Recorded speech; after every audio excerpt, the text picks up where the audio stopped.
शङ्खं चक्रं जलौकां दधदमृतघटं चारुदोर्भिश्चतुर्भिः सूक्ष्मस्वच्छातिहृद्यां शुक परिविलसन्मौलिमम्भोजनेत्रम् कालाम्भोदोज्ज्वलाङ्गं कटितटविलसच्चारुपीताम्बराढ्यम् वन्दे धन्वन्तरिं तं निखिलगदवनप्रौढदावाग्नि। राम मनोहर जी को मैं आमंत्रित कर रहा हूँ साइंटिफिक सेशंस और इंटरनेशनल डेलीगेट असेंबली पर अपना प्रतिवेदन प्रस्तुत करें। Doctor Ram Manohar. Honorable Chief Guest Sri Suresh Ji Soni, Honorable Chief Minister Sri Shivraj Singh Chauhan, all the Honorable Ministers of the state, the galaxy of distinguished dignitaries who assembled on the stage. The 5th World Ayurveda Congress hosted 6 scientific plenary sessions, 30 scientific parallel sessions and a continuous scientific poster session. And 30 experts contributed in the plenary sessions, including scientists from Europe, USA and Australia. Around 80 experts also from several countries including USA, Europe, Latin America and Sri Lanka led the scientific discussions in the parallel sessions.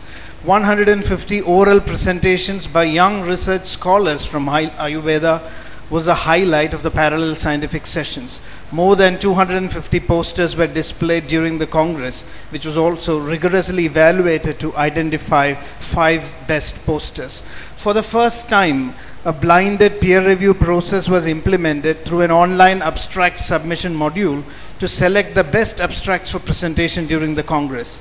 All abstracts were blinded using online software modules and were subjected to 7 rounds of internal and external review, even giving an opportunity for the scholars to revise and resubmit their abstracts. So more than 80 experts from all over the world reviewed and scored the abstracts, checking for originality, scientific importance, rigor of methodology, scientific importance, and based on these scores, about 210 oral abstracts, 393 posters and 190 e-publications were accepted for the various sessions during the Congress. The e-versions of these abstracts have also been made available for download on the World Ayurveda Congress website, apart from the physical abstract book. Another important highlight is that for the first time, these abstracts that were presented during the Congress will be published in as supplementary issues of 3 peer-reviewed journals in the field of Ayurveda. ASL, RU and JAME have come forward to publish these abstracts, which will subsequently also get indexed in international databases like PubMed. The plenary sessions focused on important themes like public health, Ayurveda and science, integrative medicine, whole medical systems, non-communicable diseases and drug research. There was also a panel discussion on leadership initiatives in Ayurveda. Several important international universities like the University of California, Los Angeles, the University of San Francisco, University of Minnesota, Royal Melbourne Institute of Technology were represented in the scientific sessions. In one of the plenaries, the key plenary lecture was delivered electronically through Skype. Thus, major steps were taken during the 5th WAC to set new benchmarks and standards for scientific research and publications. There are plans to take these activities forward in the interim period before the next World Ayurveda Congress is hosted.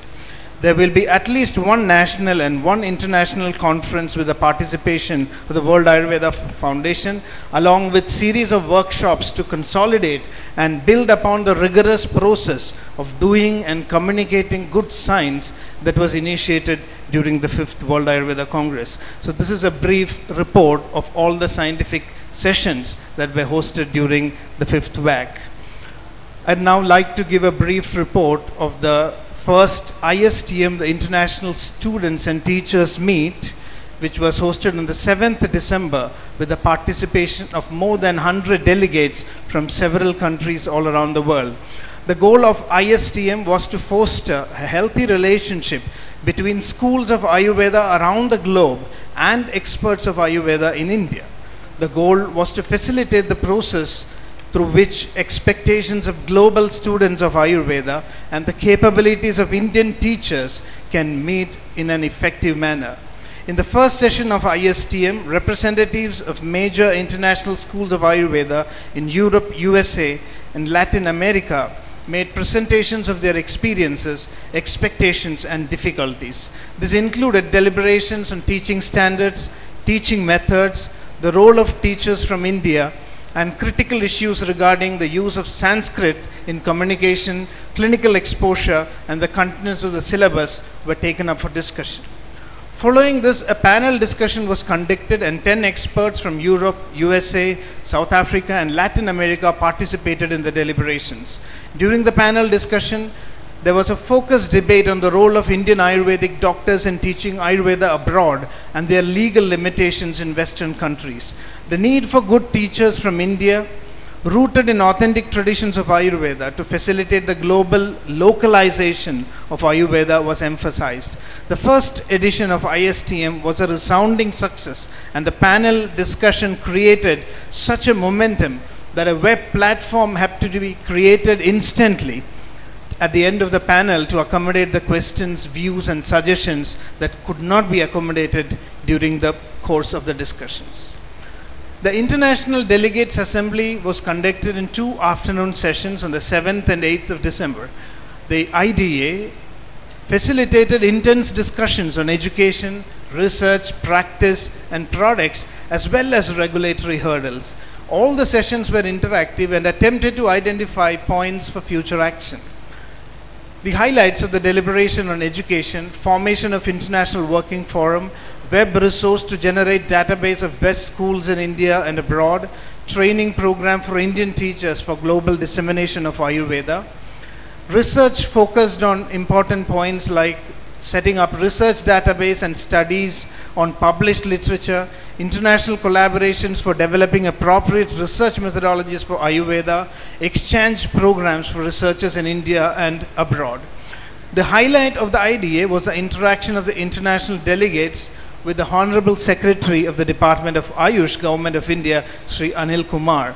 There were many constructive suggestions from the participants on a wide range of issues like requirements for export of Ayurvedic medicines, the need to revise the novel food definition to include non-Western countries, safety evaluation of herbs for export, and the Secretary of Ayush responded positively to these queries, suggesting remedial measures and initiatives from the Department of Ayush.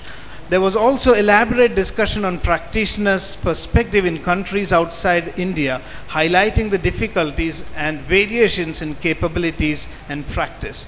The IDA once again served as a melting pot to brew action plans for globalization of Ayurveda, but did leave a few doubts regarding the sustenance of these efforts in the post-vax scenario.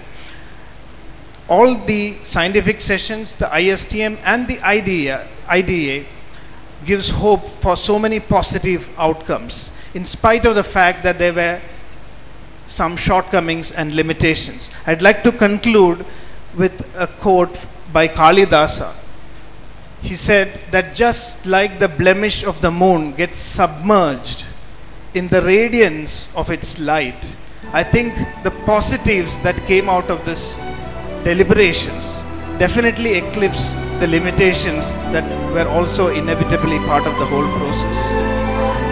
Eko hi dosho gunasannipate nimajjadindo hiraneshri vikanta. Thank you very much.